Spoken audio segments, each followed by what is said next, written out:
बच्चूजी, तुमची तब्येत कशी आहे ते आधी सांगाल आणि तुमचे कार्यकर्ते पुण्यामध्ये उपमुख्यमंत्र्यांच्या कार्यक्रमामध्ये आंदोलन करताना बघायला मिळाले। महिला खूप मोठ्या संख्येने होत्या, तुम्ही काय सांगाल?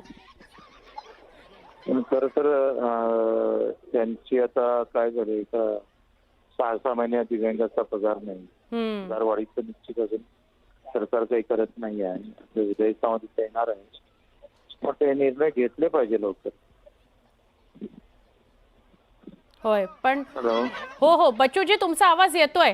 आजच मुख्यमंत्र्यांनी तुम्हाला फोन केलाय, तुम्हाला आश्वासन दिलंय की थोडासा वेळ द्या, आम्ही नक्की कर्जमाफी करतो, तरी तुमचं समाधान नाही झालेलं, अजूनही आक्रमक आहेत कार्यकर्ते? आता कार्यकर्त्याला संदेश गेला नाही आहे, ते आक्रमक होत आहे। पण तुम्ही याच्यावर विचार करताय, सकारात्मक विचार करताय? मुख्यमंत्र्यांनी जो फोन केला तुम्हाला, काही गोष्टी पाहिजे तशा पद्धतीने देत नाही आहे। पण बच्चू कडू तब्येत सुद्धा महत्वाची, तुम्ही असाल तर अजून खूप सारी आंदोलनं होऊ शकतील, तुमच्या लोकांसाठी तुम्ही उभे राहू शकाल। पण मग मुख्यमंत्र्यांनी दिलेला आहे तुम्हाला आश्वासन, तरी सुद्धा काय विचार सुरू आहे? म्हणजे कधीपर्यंत जाणार तुमच्या कार्यकर्त्यांपर्यंत? कधी तारीख आता आम्ही बसतोय थोड्यावर, तारीख निश्चित झाली पाहिजे, कधी कर्जमाफी करणार ते सांगत नाही। पण बच्चू कडू आयसीयू मध्ये ऍडमिट व्हायला सांगितलंय तुम्हाला, इतकी तब्येत खालावली आहे।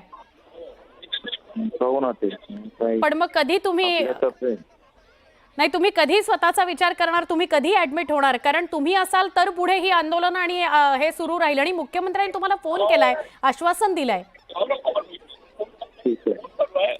बच्चूजी, ज्या कार्यक्रमामध्ये ह्या सगळ्या महिला आक्रमक झाल्या तिथे उपमुख्यमंत्री होते, ते देखील म्हणाले की सरकारच्या बाजूने आम्ही बच्चू कडूंच्या आंदोलनाचा गांभीर्याने विचार करतोय, त्यांच्याशी बोलणं सुद्धा झालेलं आहे मुख्यमंत्र्यांचं, तरी तुमचं समाधान नाहीये?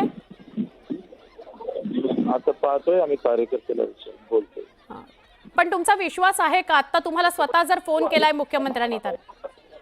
हो। बच्चू कडूजी, तुमची तब्येत खालावते, तुम्ही सगळ्यात आधी तर तुमचा विचार केला पाहिजे, सगळ्यात आधी तुम्ही डॉक्टरकडे गेलं पाहिजे, तुमची काळजी घेतली पाहिजे। आणि मुख्यमंत्र्यांनी जो काही तुम्हाला फोन केला त्याच्या बाबतीत कार्यकर्त्यांशी बोलणार आहात तुम्ही, आता काय निर्णय घेणार आहात त्याबाबत? बच्चूजी, बच्चू कडू स्वतः शेतकरी नेते आपल्याबरोबर संपर्कात होते।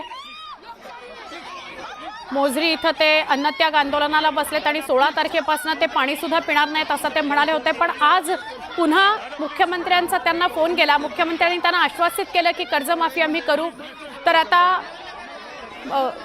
स्वतः असं बच्चू कडू न्यूज 18 लोकमतशी बोलताना म्हणतायत की कार्यकर्त्यांपर्यंत अजून मेसेज गेलेला नाहीये, तो आम्ही कार्यकर्त्यांशी बोलतो। पण इथे पुण्यामध्ये मात्र प्रहारचे कार्यकर्ते, दिव्यांग भगिनी, शेतकरी सगळे आक्रमक झालेले आहेत।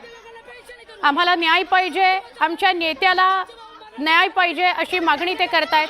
बच्चू कडूंची तब्येत खालावते आहे, त्यांनी आतापर्यंत गेले 6-7 दिवस सलग अन्न सुद्धा घेतलेलं नाही, पाणी सुद्धा घेतलेलं नाही, आणि 16 तारखेपासून तर पाणी सुद्धा ते पूर्णपणे सोडणार आहेत। आपल्याबरोबर अमोल विटकरी जोडले गेलेले आहेत। अमोलजी, मुख्यमंत्री स्वतः बच्चू कडूंशी बोलले, आत्ता उपमुख्यमंत्र्यांच्या कार्यक्रमात जो गोंधळ घातला, उपमुख्यमंत्री सुद्धा स्टेजवरून स्वतः म्हणाले या सगळ्या महिलांना की बोलणं सुरू आहे, गांभीर्यानं विचार सुरू आहे बच्चू कडूंच्या मागण्यांचा, काय सांगाल तरी हा गोंधळ?